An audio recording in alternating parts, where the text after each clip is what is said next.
All right, and so in this video we're gonna be talking about jerk dips. So the jerk dip is a movement where we're emphasizing one part of the jerk, specifically the downward phase of it, right? The down and coming back to extension. So usually we'll load these in heavier rep ranges than we would jerk, 5s, 8s, or 10s.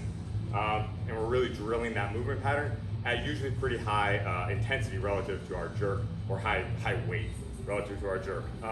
It's a partial movement, so we want to really drill that piece of it. And just because we're drilling a lot of reps and a lot of weight, we want technique to hold solid. That's the first thing. So if we have to go down in terms of weight, right, we want to quick prescribed reps.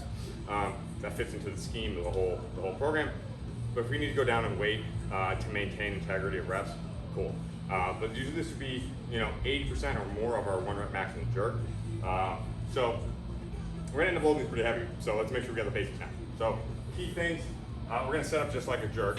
So our hands are gonna be slightly outside of our shoulders. If we want to make sure that we are able to get our chest on the bar and we're able to be in a comfortable front rack position. So if those things are challenging or unknown, reach out to your coach. We probably need to take a look at this movement and its place in your program if front rack position is challenging, or if we don't really know, if we still have some learning to do in the primary movement of the jerk, right? This is definitely an accessory for advancing your jerk. So key things is we are set up on that bar, approach with the same intensity as a jerk. We're gonna take our steps out, make sure we got a big breath into it, dip under control, and drive.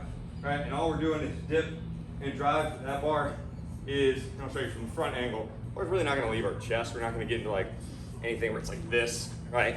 That would be at like much lighter weight, where we're looking at like explosive dip jerks for speed. This is really a strength postural challenge. So we're big breath, dip, and drive, right? So drive. And we want to be long on that drive as long as we can.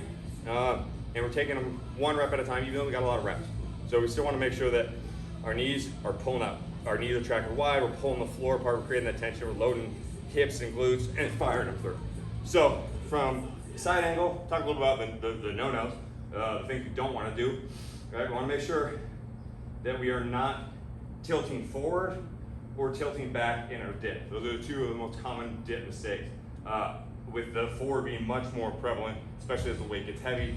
We want to get, it sometimes feels easier to get down to that position from just letting that weight pull us down. We want to control how that weight goes and drive up on it. All right, if we go here, we're gonna end up driving bars out in front, and then we gotta go chase jerks. That's no good. So, and if we're back here, usually we're just gonna get crunched. So, much less common one, you usually get the biofeedback that's not right really quick. So, big breath, dip, straight drive.